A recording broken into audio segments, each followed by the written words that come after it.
मैंने जून में जब ये ऑफिस ज्वाइन किया था तो एलडीएसयू का टीम ने एक रिप्रेजेंटेशन सबमिट किया था रिगार्डिंग गवर्नमेंट हायर सेकेंडरी लॉन्गडिंग के एनक्रोचमेंट इश्यूज़ को लेके।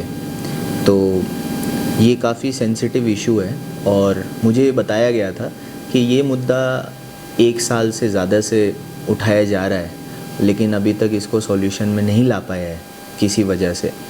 तो मेरा जो प्रायोरिटी था, मैं यही चाहता था कि इसको हम पर्सनली मैं अपनी निगरानी में इस कार्य को करूं और हम इस प्रॉब्लम का सॉल्यूशन हम लोग ढूंढ पाएँ। तो यही डिस्कस करते हुए हमने सोचा कि एक मीटिंग हमको बुलाना चाहिए जिसमें यूनियन का भी टीम हो, जिससे कि हमें एक मतलब जो स्टूडेंट कम्युनिटी को रिप्रेजेंट करता है उनका भी ओपिनियन हमें लेना चाहिए। वो मीटिंग को स्केड्यूल किया था हमने फर्स्ट मीटिंग को 21 जुलाई को। तो मीटिंग नोटिस हमने निकाल दिया था, लेकिन अंत समय में हमें पता चला कि रोइंग में ईस्टर्न पार्लियामेंट्री कॉन्स्टिट्यूएंसी का दिशा मीटिंग रखा गया, उसका मीटिंग नोटिस हमें मिला। तो उस मीटिंग के लिए सभी डीसीज़ को जाना रहता है, तो मुझे लास्ट मोमेंट पे मूव करना पड़ा। और ये रहा वो नोटिस जो हमने निकाला था एंड मीटिंग नोटिस आया था दिशा का। तो हमने बहुत एडवांस में मीटिंग निकाल दिया था ये हायर सेकेंडरी के एनक्रोचमेंट इशू को लेके, और बाद में हमें दिशा की मीटिंग का नोटिस आया है तो उसको हमें उस टाइम पोस्टपोन करना पड़ा। सेकंड टाइम हमने मीटिंग रखने की कोशिश की थी, तो अवेलेबिलिटी जानने की कोशिश की, तो हमें पता चला कि एलडीएसयू का टीम शायद नामसाई जा रहा था किसी काम से, तो उस टाइम हम मीटिंग नहीं रख पाए। ये फर्स्ट वीक ऑफ सितंबर का बात है। उसके तुरंत बाद हमने फिर मीटिंग को शेड्यूल किया। 9 सितंबर को मैंने मीटिंग सर्कुलर निकाला था कि 15 सितंबर को मंडे को हम लोग मीटिंग रखेंगे। बट अगेन ये एक सर्कमस्टेंशियल है कि 11 सितंबर को ही 9 सितंबर को मैंने मीटिंग रखा और 11-12 सितंबर को हमको मालूम चला कि हमारा जो पंचाव ब्लॉक है, एस्पिरेशनल ब्लॉक है, नीति आयोग का जो प्रोग्राम है, उसके लिए मुझे दिल्ली बुलाया गया स्टेट को रिप्रेजेंट करने के लिए, और उसका ऑर्डर मुझे स्टेट गवर्नमेंट से मिला। तो दोनों ही टाइम ऐसा हुआ कि जब मीटिंग हमने रखने की कोशिश की तो दोनों ही टाइम गवर्नमेंट ऑर्डर्स और मीटिंग्स को अटेंड करने के लिए या तो मुझे रोइंग ईटानगर जाना पड़ा या फिर न्यू दिल्ली जाना पड़ा, जो कि इस केस में था। रिगार्डिंग जो एनक्रोचमेंट का पूरा इशू है, उस पर मैं सभी को आपके माध्यम से बताना चाहूँगा कि ये एडमिनिस्ट्रेशन की टॉप प्रायोरिटी है। सेकेंडली, मुझे इस बात को कहने में कोई हिचक नहीं है कि कहीं ना कहीं हमसे डिले हुआ है। मुझसे पहले भी हुआ है, जब मैं इस कुर्सी पे नहीं था, जब मैंने चार्ज लिया उससे पहले भी डिले होता आया है। जब वो डिले मैंने देखा तो मैंने ये डिसाइड किया कि इस पूरे इशू को मुझे पर्सनली ओवरसी करने की ज़रूरत है।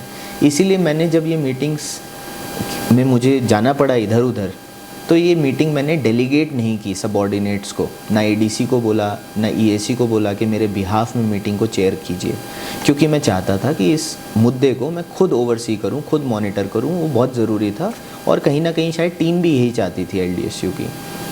तो डिले हुआ है, I completely acknowledge it, but जो डिले के रीज़न्स हैं वो मेरे कंट्रोल के बाहर के थे। जो स्टेट गवर्नमेंट का ऑर्डर्स है वो तो मुझे फॉलो करना पड़ेगा as a district deputy commissioner, तो मुझे जाना पड़ा मीटिंग्स के लिए, उसी वजह से डिले हो गया। बट जो हो गया मतलब वो पास्ट की बात है।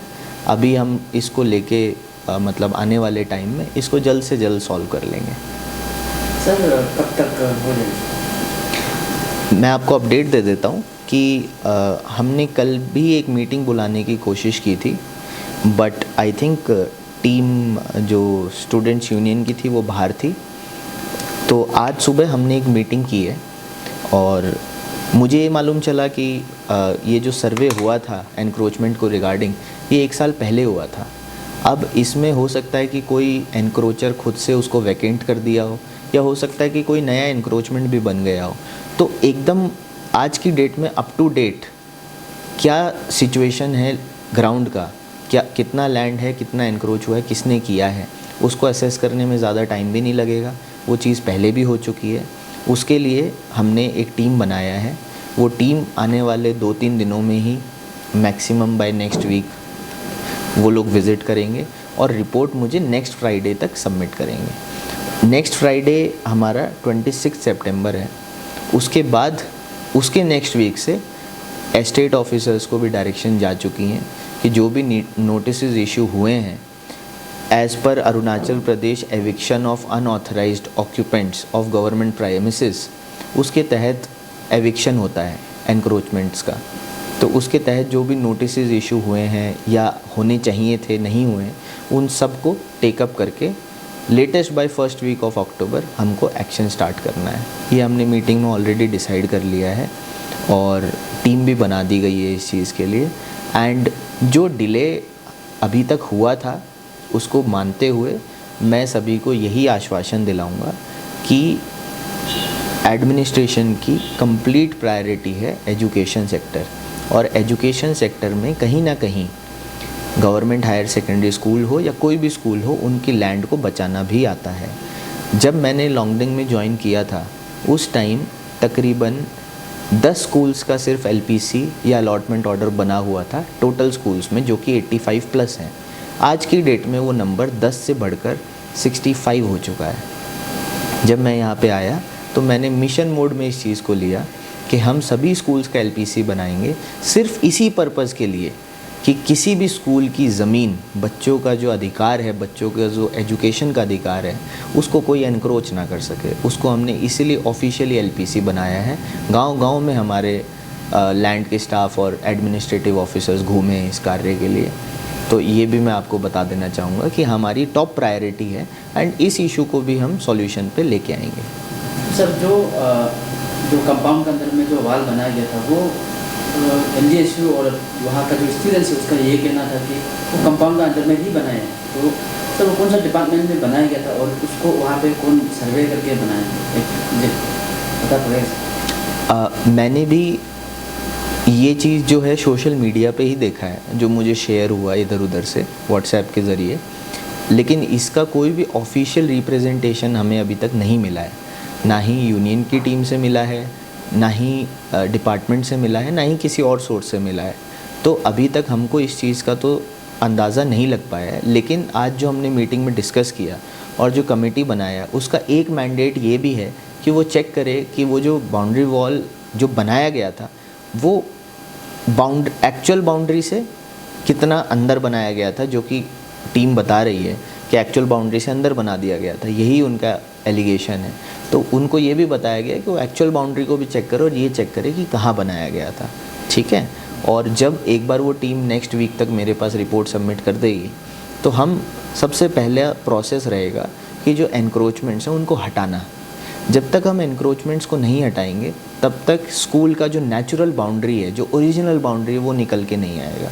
एक बार ओरिजिनल बाउंड्री निकल के आएगा तब उसको सिक्योर करने के लिए हम सरकार को रिक्वेस्ट करेंगे कि फंड्स भी दिया जाए। सर, और एक बहुत बड़ा मुद्दा है सर, हमारे डिस्ट्रिक्ट में टीचर्स का काफ़ी ज़्यादा इशू अभी देखने को मिल रहा है। तो सर टीचर्स कितना ज्वाइन हो चुका है? हमारा जो टीचर का शॉर्टेज का मुद्दा है वो बहुत पुराना है लॉन्गडिंग का, और सभी को पता है कि टीचर रैशनलाइजेशन एक्सरसाइज की गई एंड 33 टीचर्स का पोस्टिंग ऑर्डर किया गया था सिर्फ लॉन्गडिंग डिस्ट्रिक्ट के लिए। उसमें से बहुत से किसी भी टीचर ने ज्वाइन नहीं किया काफ़ी टाइम तक। उस ऑर्डर को आए हुए तकरीबन 2 महीने से ऊपर हो चुके हैं, बट किसी ने भी ज्वाइन नहीं किया। तो उसके बाद ऐसा नहीं है कि हम लोग वो पोस्टिंग ऑर्डर देख के उसके बाद हमने कोई कदम नहीं उठाया। मैं खुद भी कमिश्नर सर से काफ़ी बार मिला हूँ एंड मैंने उन्हें रिप्रेजेंटेशन भी लिखा है कि टीचर्स ज्वाइन नहीं कर रहे हैं। तो ईटानगर पे भी अपने लेवल पे कमिश्नर सर ने भी वीसीज़ ली हैं, ऑर्डर्स इशू किए हैं कि रिलीज़ करना है टीचर्स को बोल के। तो अभी ये सब एफ़र्ट्स के बाद मैंने पर्सनली स्टडी किया कि 33 टीचर्स में से हमारे 24 या 25 टीचर्स अराउंड पासीघाट से रिलीज़ होने हैं।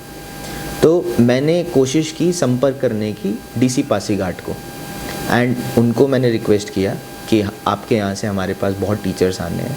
तो अभी पासीघाट से टीचर्स रिलीज़ होने का प्रोसेस स्टार्ट हो चुका है। ऑलरेडी 33 में से 2 टीचर्स, मैं सबको बताना चाहूँगा, 2 टीचर्स ने ऑलरेडी ज्वाइन कर लिया है, जिनका पोस्टिंग ऑर्डर भी हमने कल ही निकाल दिया है। तो टीचर्स रिलीज़ होना शुरू हो गए हैं बाकी डिस्ट्रिक्ट से एंड मुझे उम्मीद है कि आने वाले टाइम में और भी टीचर्स रिलीज़ होंगे, जो कि हमने डीसी मैम को भी रिक्वेस्ट करके पासीघाट की उनको रिक्वेस्ट करके रिलीज़ कराए हैं, क्योंकि हमें टीचर्स चाहिए। एंड इस चीज़ पे फुल फोकस है मेरा कि जो टीचर्स लॉन्गडिंग को मिलने चाहिए वो मिले। तो सर लास्ट क्वेश्चन है, तो जितना भी वहाँ पे इलीगली जो इंक्रोचर है उसको क्या मैसेज देना चाहिए? जितना भी इलीगल एनक्रोचर्स हैं उनका लिस्ट अभी कमेटी जब सर्वे कर लेगी उसके बाद बिल्कुल हमारे पास निकल के आ जाएगा। और एक लिस्ट हमारे पास ओरिजिनल है जो सर्वे 1 साल पहले हुआ था। तो मैंने ऑलरेडी, अगर आप देखेंगे तो ऐसा नहीं है कि हमने कुछ नहीं किया। एक मैंने ऑर्डर निकाला था लैंड के लिए, जिसमें मैंने ये कहा था कि जो सर्वे मैप्स हैं, स्केच मैप्स हैं, they are not a proof of allotment. Sketch map होना एक अलॉटमेंट का प्रूफ नहीं होता है। अलॉटमेंट को इशू करने के लिए टाउनशिप में competent authority directorate of land management है ईटानगर में। तो अगर कोई ये सोच के बैठा है कि हमारे पास स्केच मैप है और वो वैलिड प्रूफ ऑफ अलॉटमेंट है, तो ऐसा नहीं है।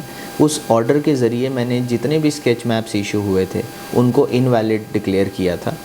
और वो इसीलिए किया गया था कि कोई भी जो सरकारी ज़मीन पर बैठा है, चाहे वो स्कूल की हो, मेडिकल की हो, किसी भी इंस्टीट्यूशन की हो, वो ठीक नहीं है। तो एक्ट के तहत कार्रवाई करने का उसमें नियम है और हम कार्रवाई करेंगे। रिसेंटली जो लॉ एंड सिलेक्शन प्रोसेस हुआ था उसमें ट्रांसपेरेंसी नहीं है बोलते लोगों का कहना है, क्या कहेंगे? जो DDUSY का सिलेक्शन प्रोसीजर था उसमें एग्जैक्ट कंसर्न्स मुझे सिर्फ एक टीम मिलने आई थी, आज ही मिलने आई थी।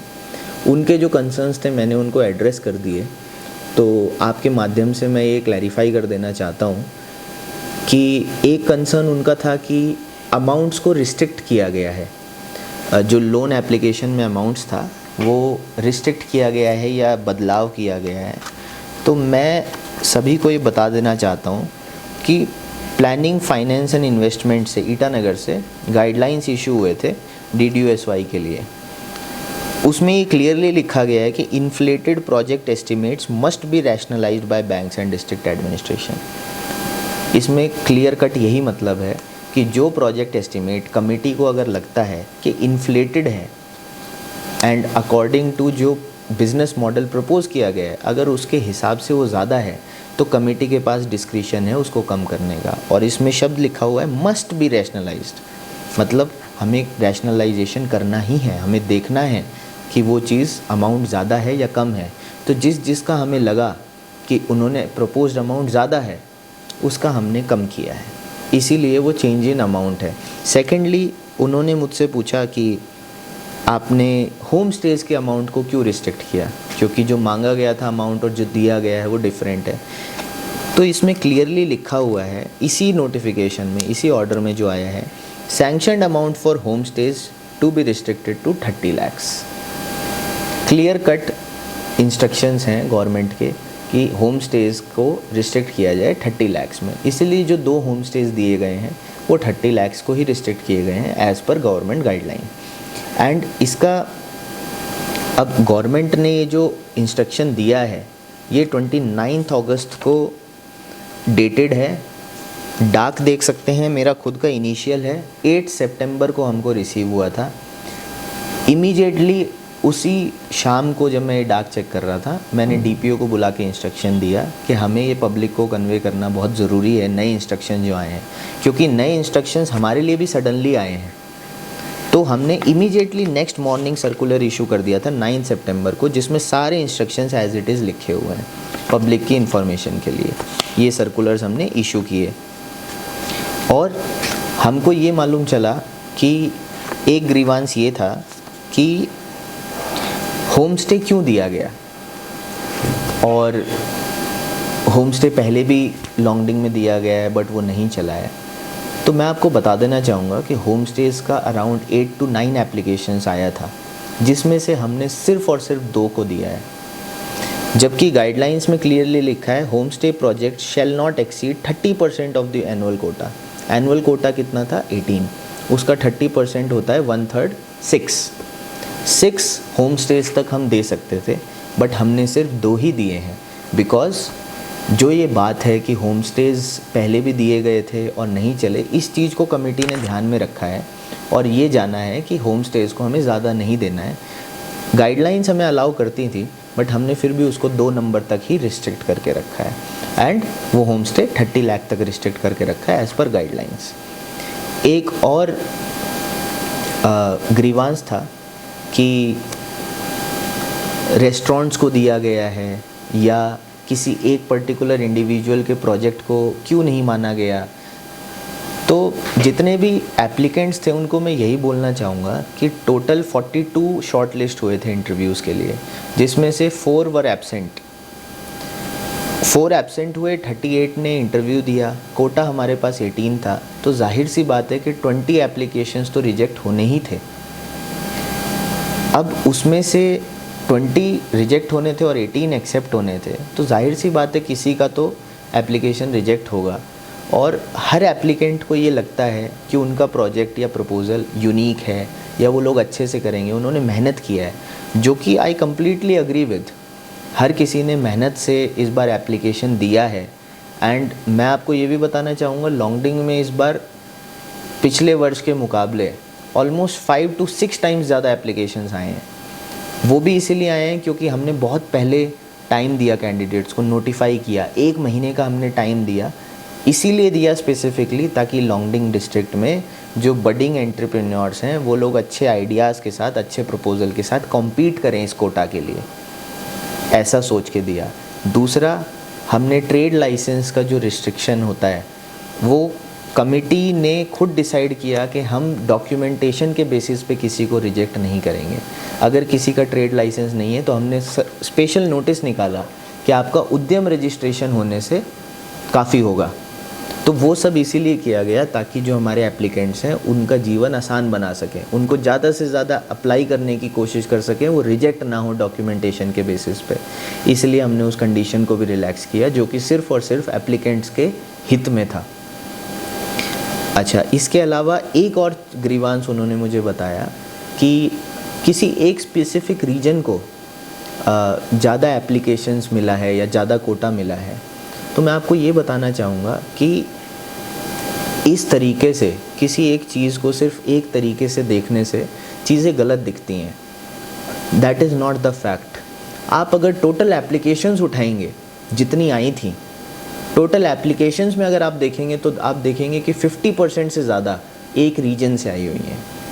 तो अगर कोई एप्लीकेशन सभी के लिए ओपन था, लेकिन अगर किसी एक रीजन से ही 50% से ज़्यादा एप्लीकेशन आ रही हैं, तो जाहिर सी बात है कि ज़्यादा नंबर कहीं ना कहीं उस तरफ होगा, बिकॉज़ ये प्योरली मैथमेटिकल है।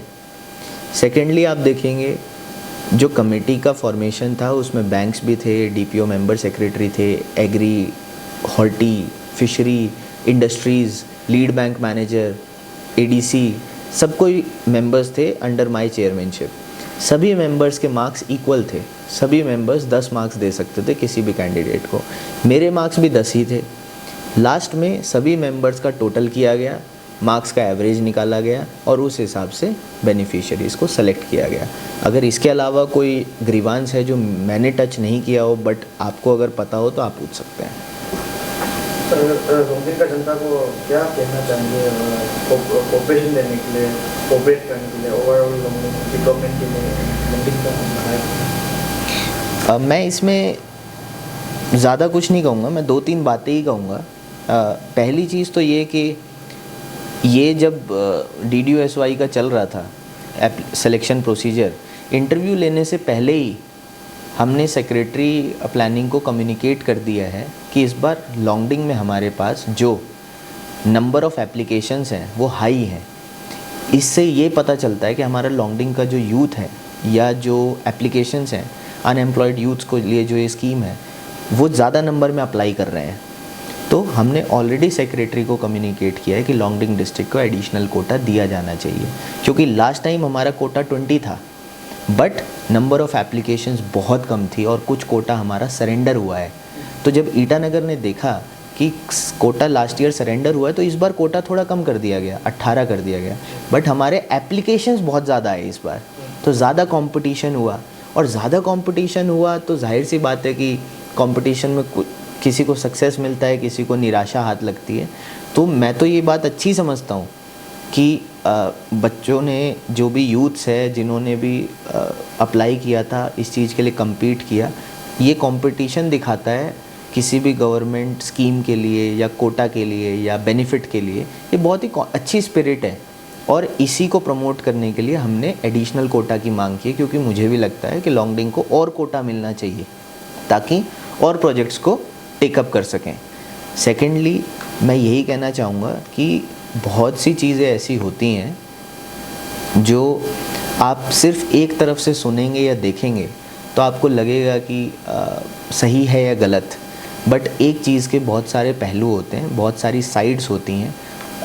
कोई भी ऐसा प्रोसीजर नहीं है जो गलत तरीके से किया गया है, किसी प्रकार का बायस, किसी प्रकार का अनफेयरनेस नहीं था। सभी मेंबर्स के इक्वल मार्क्स थे, सभी को इंडिपेंडेंस थी कि कौन किस प्रोजेक्ट को कितने मार्क्स अवार्ड करना चाहता है और उन्होंने वही किए और मार्क्स को एवरेज आउट करके हमने रिज़ल्ट डिक्लेयर किया।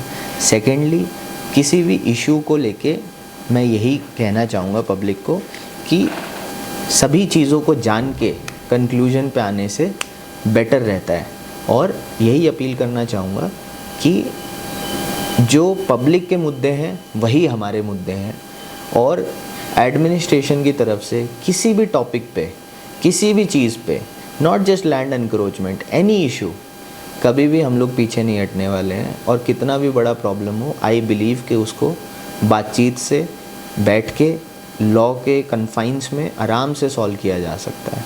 Thank you.